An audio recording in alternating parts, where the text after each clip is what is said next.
1, 2, 3. Ha! Hello, diviners. I'm Tom. I'm Galen. And these are your 15 minutes of FUME. Tarot card edition. Wah! At long last, after 2 years, we have finally revived The Fool's Journey, which is a collection, an ongoing collection of perfumes inspired by tarot cards. Has it really been 2 years? I think we started in 2018. Mamma mia, here we know. go again.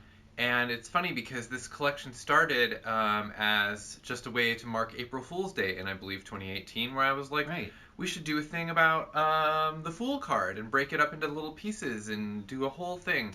And this spiraled out of control in a very BPAL fashion. And before long, we had committed to embarking on a major journey through, all 22 cards of the major arcana, and then possibly the zillion other cards. I don't know. I was worried at the time about burning out, especially our perfumer burning out. That's a lot of work. These were large collections. Yeah. And then, sure enough, we hit, I think, the major weenie Yule season that year, and things just stopped. But it's been our strong desire to stay the course and return to our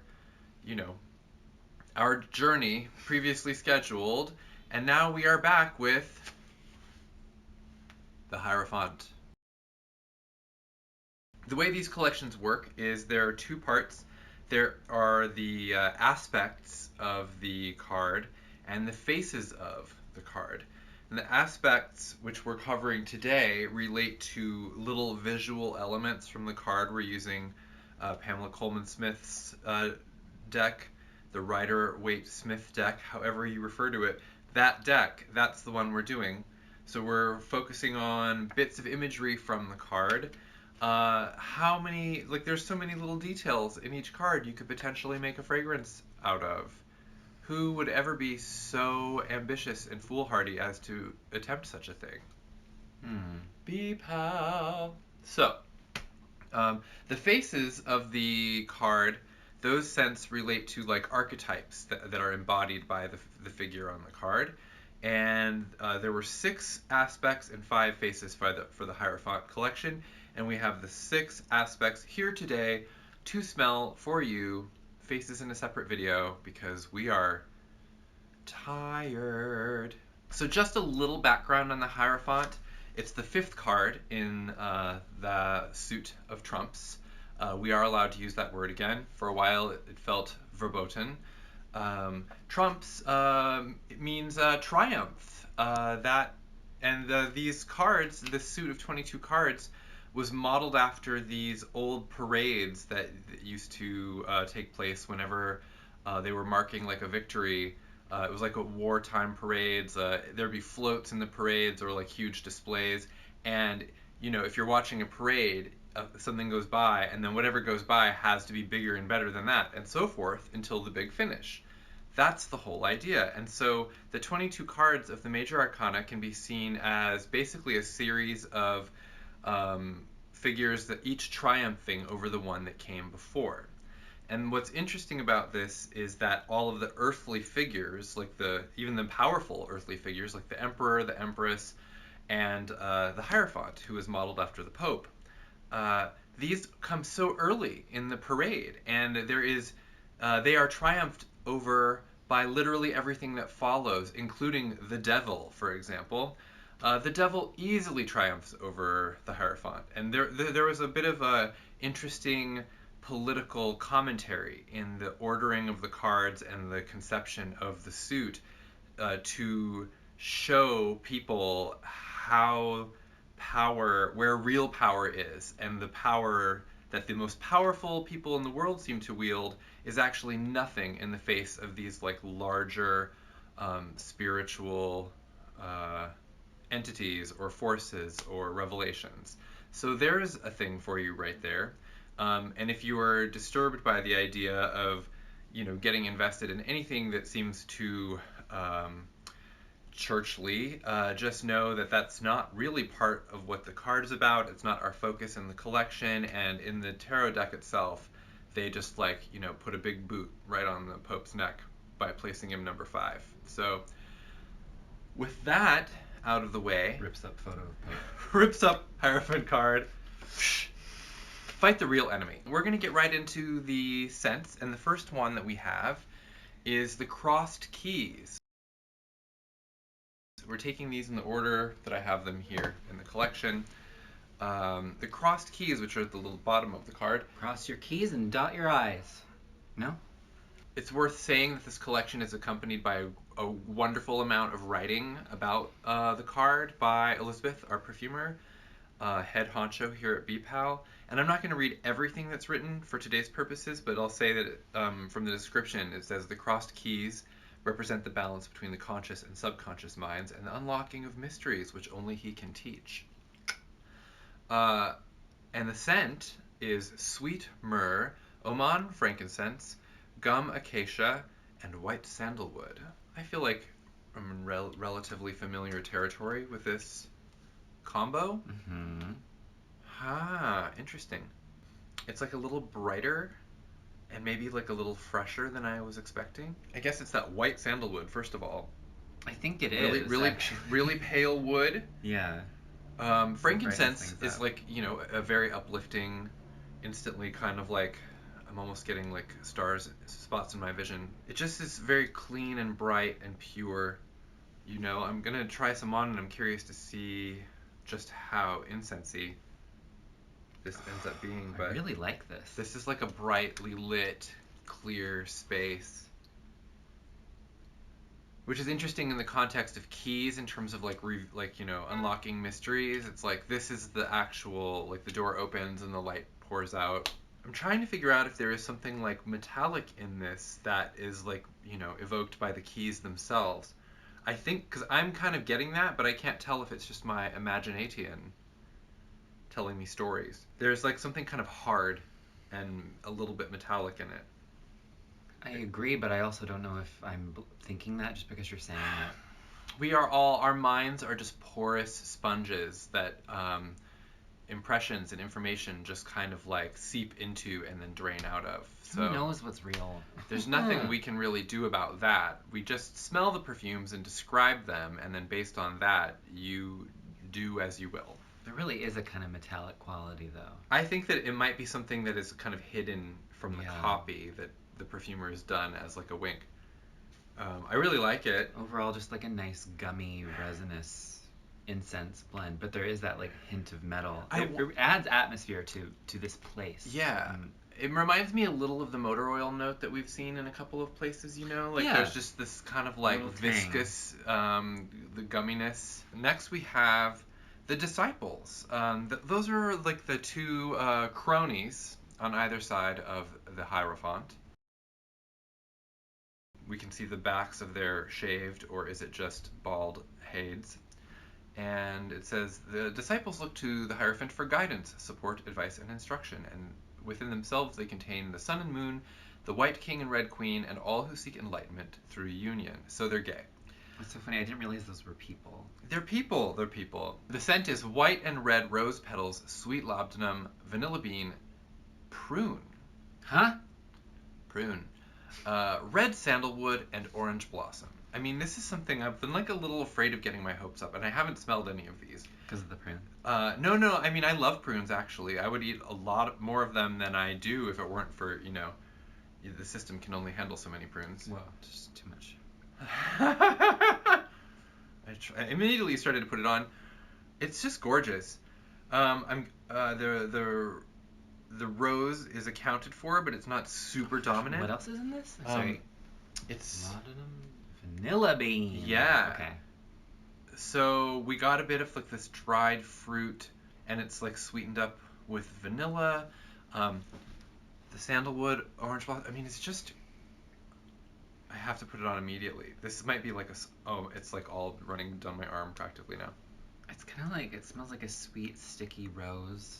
Oh, it is so gorgeous. I'm getting just a little floof of vanilla coming up off of it, which is just so welcome, because some of these churchly incense ones, nice. They're so inhuman, they're so formal, they're so dry, and this is really There is something like gorgeous and like it has an emotional quality from just like different depths and types of sweetness, I think, where there's just more and more layers to kind of rummage in. It's like rosy in the way that the Hierophant and the Empress, that separate perfume that we'll review next time, hopefully. It's like that, and that there are other elements that just take this out of just being like a rose perfume and make it into something really well-rounded. That is it red sandalwood? Mm-hmm. Just really beautiful. The orange blossom is really tempered in a nice way where there's just this kind of breath of a suggestion of this like blossoms on the wind scent. Yeah. That has a kind of like almost melancholy kind of like sigh to it at the end. Like you're invested in all of the sweetness and then like right when you pull it away there's this just kind of like bit of longing. Which is why, if I was wearing it, I would probably just walk around like this all day because I just would rather dwell in the just most, lush and ravishing and comforting aspects of the scent. And then you take it away and you're just like, is that it? Is that all? I was going to call it lush, but yes, that's what I'm thinking. Is that you all could there put is? A little under here. Yeah, just do it full, like, funeral director style. Mm-hmm. Like, it smells great in here. This is so beautiful. It really is. Also, I mean, from the smell, I can tell that the disciples are definitely doing it. They're doing it a lot, and they've been doing it for years. Gorgeous. Oh. From here, we move on to the gray columns, and this is one I've seen people talking about a lot already. There are people who already have these perfumes because it took us so long to get around to reviewing them. And the gray columns on either side of the Hierophant, as the copy points out, just like in the Priestess card, which is the companion card to this one in the deck. It says, a perfectly balanced blend of gray and white amber, touched by a hint of smoke. I can see why people are excited about this. Yeah, and I'm hoping I don't have so much of this other one all over my face that I can actually smell it even. Oh, well this is a whole horse of a different color, and that color is gray. There's like an elegance and a real sense of quiet to this. And stillness. It's like a really warm, peaceful, but like truly no frills I love it. situation. When I was bottling this, I put so much of this on. The amber is just like, amber is like a magical scent note. Wow. Amber makes everything better. It's true. And it's so funny because I can definitely smell two distinct different ambers in this. Just as it says. And they're just kind of like twisted together like a big ball of snakes. And the smoke blends perfectly with it. It isn't like campfire-y. It's just like more like snuffed out candle in the distance of the room. Yes. You're kind of picking it up a little. Yes. But it's not like face in smoke. No. And there is something also that's kind of like cool and warm alternately about it, I know. What is that? It's fascinating. It's really fascinating. It's like, like there's shade cast on half of it, It's like concrete in the sunlight versus concrete in the shade kind of situation. Huh. Which is not to say that it has like a real stony like scent. I don't mean to give you that impression, but I'm just so fascinated. It truly is almost like just drawing from like again the card itself. Like you smell this and you look at it and you're like, yes, that is the smell of what I'm looking at, and that is why BPEL is the best. Just really elegant. I can, of course... Elegant and also, like, subtle. It's just, like, there's something about it where it's not, it's not too complicated of a fragrance. It's just very... No. There's, I can see there's, like, a kind of a crumbly softness to it that I wonder if for some people is maybe going to end up feeling, like, a little powdery. I don't know, but, like... crumbly softness. It I does, like that. Yeah. Right? Yeah. Okay, so next we have the Hierophant's Benediction. The Benediction is a little hand signal that he's doing. As above, so below. A gentle blend, soothing, merciful, and compassionate. Orris root, white sandalwood, coconut husk, bourbon vanilla, almond milk, angelica root, and storax. What I like about this is from the description alone, I can tell that, and this is going to sound weird, but we're talking about more of the smell of the hand. It's like the human side of the figure, you know? Like, these are like warm, like human skin smells. Warm, like we're close to the figure himself. Fascinating. Wow. It's, first of all, after the last one in particular, it seems really strong. Yeah. I mean, it did, and there's just like more bombast. Really strong orris right out of the gate. Mm-hmm. Obviously, I'm getting the coconut and the sandalwood. Almond, the vanilla. Oh yeah, the almond is like totally booming. This is really fascinating. It's like the Hierophant's skin products. And he uses like really expensive shit. He's got the good shit. He orders it from France. Which is not that far away from wherever he is. That lid. But he likes to, it's just part of the story. Wet, of course, really the almond is kind of swooping in and taking all the prizes. That's kind of how almond tends to work as a note, we've noticed. And the question, I guess, is how long it really maintains that death grip. It blends really interestingly with the orris. Yeah. Because those both have like a kind of sharpness to them that like, I don't know, they're really complementary. There's like a great combination of really kind of mellow, rooty style notes too, though, that really take this deep down, and it kind of like it's not just all of these the skincare product notes. Yeah.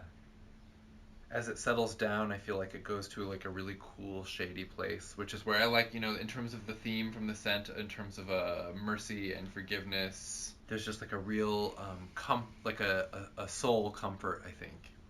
Yeah, it's like smooth and creamy. Yes, and I'm gonna say like weirdly feminine, which I think is interesting because of course like there's nothing. I mean, these figures are archetypes. They are not meant to be like any particular sex or gender. Like obviously they're presented in a particular way, but that's just not how we read the cards, and it's not how spirituality works. So I love that there is like this like it reminds me a little bit more of the blends from the Empress in terms of this like gentle, almost maternal power. Mm-hmm. So beautiful. Yeah, just beautiful. Wow. Now we're moving on to the Hierophant's robe. The Hierophant's negligee. It says, I mean, you might remember from the card, they're like very red-orange. The robe pulsates with power held in reserve. I mean, doesn't your robe? Its white accents demonstrate purity of thought and action. You know what? I'll just let you read it on your own. The perfume is King Mandarin and black currant with frankincense, white clove, lilac, red rose petals, French lavender, and red vegetal musk. My fingers started doing excited things while I was even reading it. There's just so much about this that seems like it was made for me. I'm scared of the Mandarin.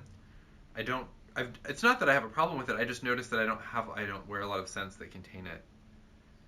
And it's very juicy mandarin in the bottle, which is not too surprising. I get a hint of the clove, a hint of the lavender. Not really getting the rose. Frankincense is I think it's just the mandarin note is king. So we'll just see what happens when we warm it up on the skin. Immediately the frankincense starts coming out, and it just dries it all up, and it makes it... This is beautiful. It really is. And like the lilac and the lavender come out, so now it's like less of like a juicy mandarin and more of this like fantastically kind of like dried flower situation. Yeah. With just like a kind of like a citrus rind. Yeah. It immediately becomes more of like an orange peel smell to me. Yeah, the zest. Yeah. And there's just like this like great warmth and a feeling of being like enfolded, like it doesn't have like a linen or fabric note to it, but I definitely get the sense of being just like cozy, wrapped. Yeah. I'm really not getting the rose petals. So if you're afraid of rose petals in a perfume, I wouldn't worry about it in this case. They might be tempered down by everything else. It's not the standout note. It's really fascinating. Just like crisp and dry, increasingly, like even just by the minute talking, it's like a little more of the lavender and the lilac and the clove kind of cooling things down to the same extent that the mandarin is warming things up. It's funny too, the contrast between, for example, what we were talking about with the benediction and with this one. Like that one was like a merciful, peaceful blend, and this one really just has much more of that like stern, like extremely like regal quality that is much more like paternalistic, in which is also part of like the symbolism of the figure.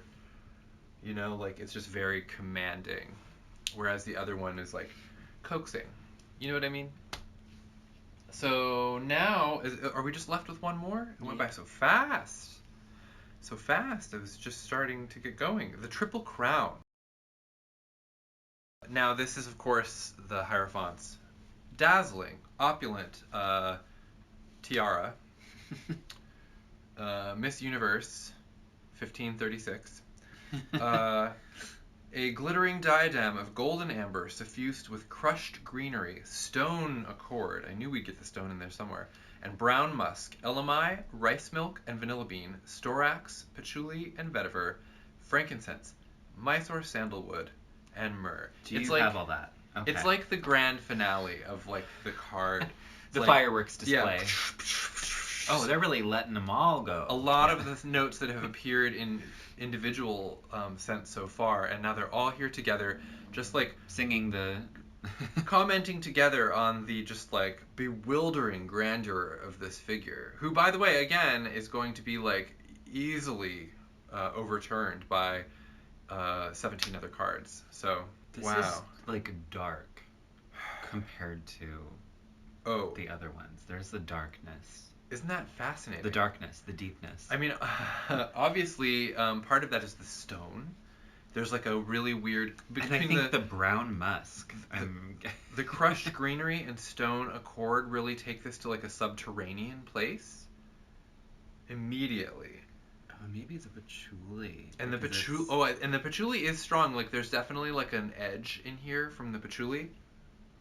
But I do know our brown musk note, and I'm definitely smelling it in here. Wow, I was really expecting something kind of like warm. It says a glittering diadem of gold and amber. I'm curious to see how this warms up on the skin, because it really does have like a coldness and like a remote quality, which is, I guess, the way that like a lot of like holy things are meant to be beheld, and this comments kind of on like the aloofness of the Hierophant, because it just seems like unreachably inhuman. You're right, the brown musk is like really right there, because it's reminding me weirdly of like the hag from the Weenies a long time ago. There's like I really like that one. It is the hag, yeah. Except for this one has like grit to it because of the stone, the vetiver.